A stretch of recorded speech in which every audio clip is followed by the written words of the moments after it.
Hola, soy Deus. Ya teníamos mucho tiempo sin intro, la verdad lo teníamos un poquito castigado, pero hoy es domingo, hoy es día de misa, hoy es día de que vayas a abanicarte con la hoja con las escrituras sagradas.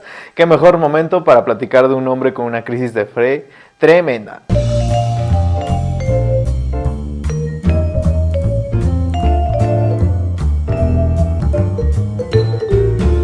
Para los 60, los directores de cine y teatrales de Suecia estaban dentro de un terreno de diferencia pues muy llamativo comparado a Bergman, y no precisamente en el tono más óptimo para porque se trataba de un fenómeno aislado, de un tipo raro que no era muy conexo a la industria.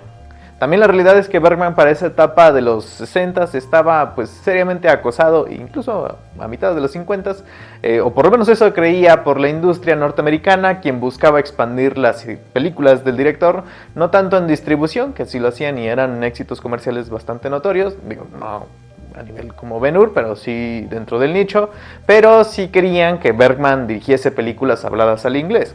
Hubo varias propuestas. Hubo una de una biografía de Pushkin, estelarizada por Harry Belafonte, y hasta David O. Selznick lo invitaría a pasar una semana con él en Nassau para discutir la posible adaptación de Victoria de Joseph Conrad, que estaba intentando despegar de una eterna preproducción.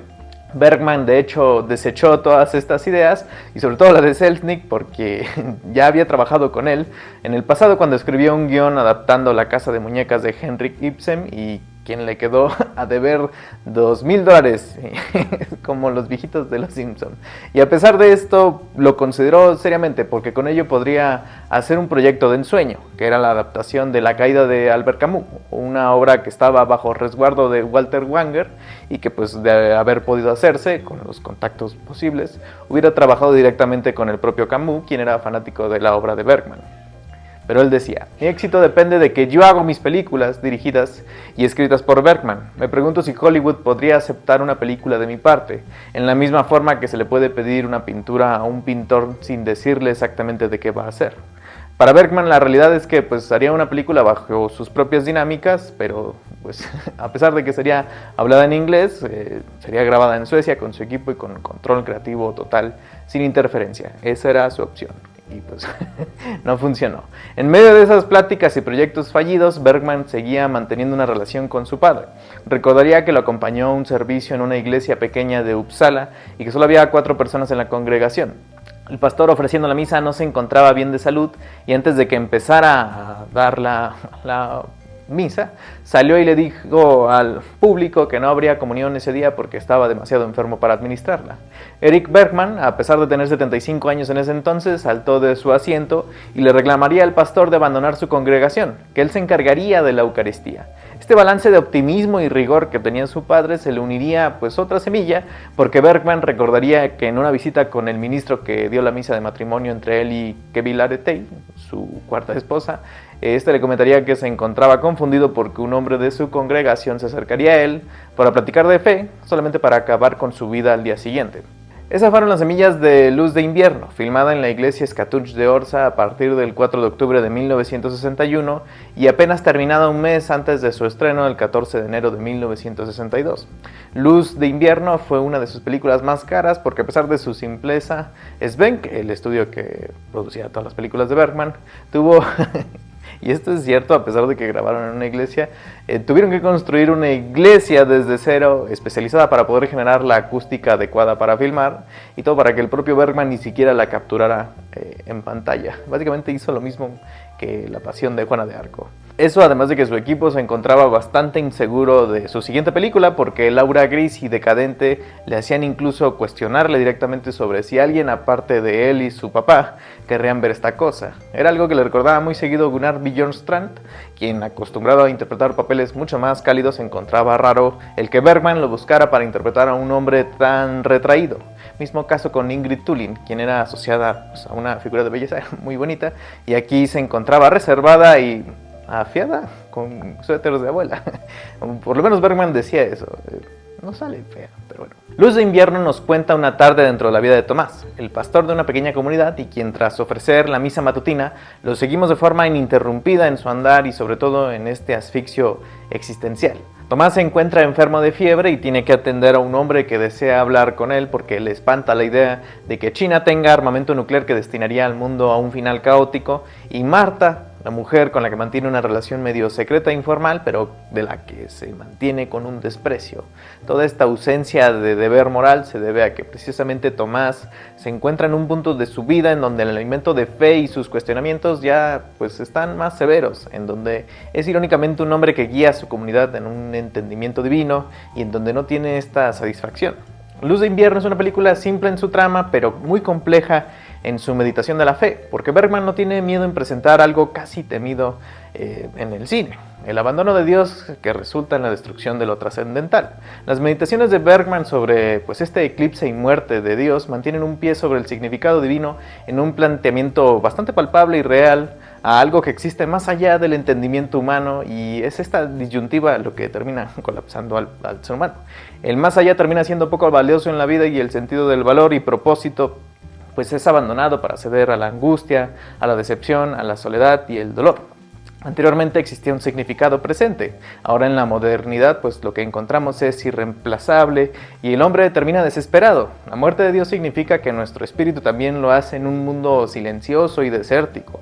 El abandono de Dios a su creación y las dudas de fe son percibidas por Bergman pues como una falla individual. Lo único que le queda a Tomás tras la nula satisfacción en la pérdida de su esposa es entender que la única condición que tiene el humano es la de vivir juntos en comunidad. Algo que parece entender pero que es incapaz de procesar, sea por un hombre al que no puede pues consolar en su angustia en un mundo atómico, o con Marta, a quien es incapaz de amar y que se parece demasiado a su esposa.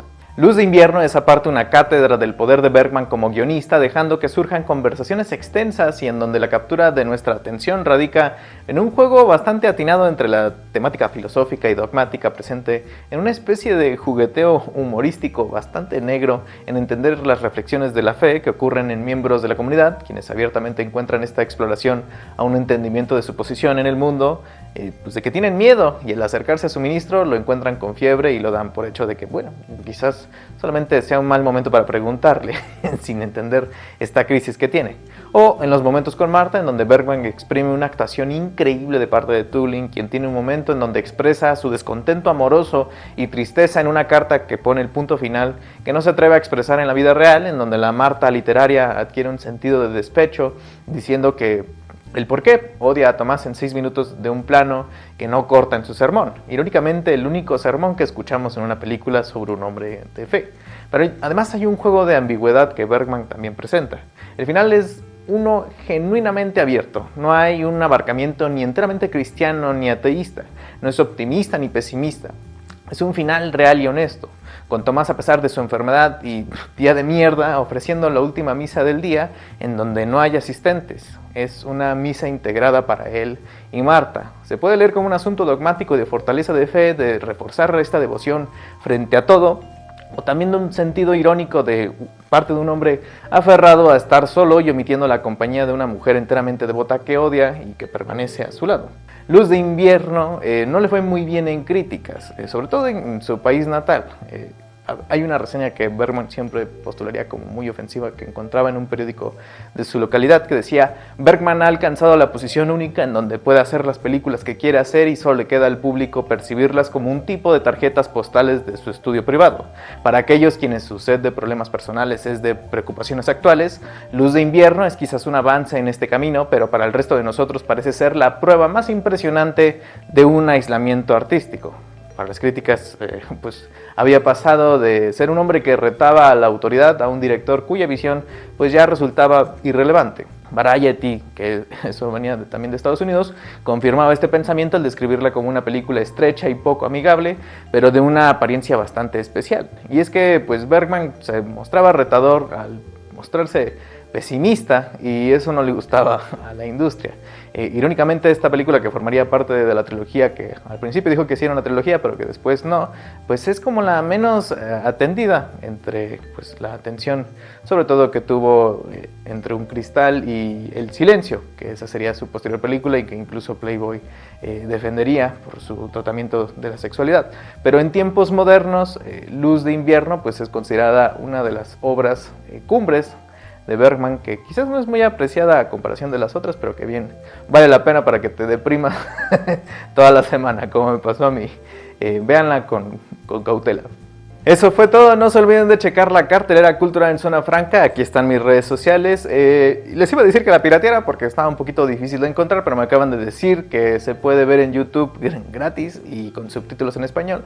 Entonces sí valdría la pena de que puedan ver esta película, que además tiene no lo mencioné en el video, pero tiene un planteamiento de fotografía bastante curioso, porque pues donde posiciona a Tomás Bergman y Sven Nykvist, que creo que, bueno, perdón por machetear tu nombre sueco, pero está medio difícil, posicionan al personaje de Tomás y su angustia, y también como una especie de juicio que viene por parte de lo divino, pues sea presente en el Cristo crucificado, en una grandiosa escena en donde también cuando revela de que piensa que Dios no es más que un monstruo tipo araña, que pues más o menos atiende a los humanos con sus hilos para atraparlos y dejarlos en una total agonía, en donde recibe esta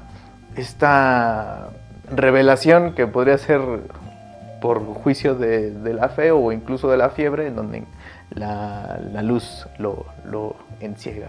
Es una película muy potente y de nuevo muy pesada, pero bueno, de eso se trata a veces, de explorar películas.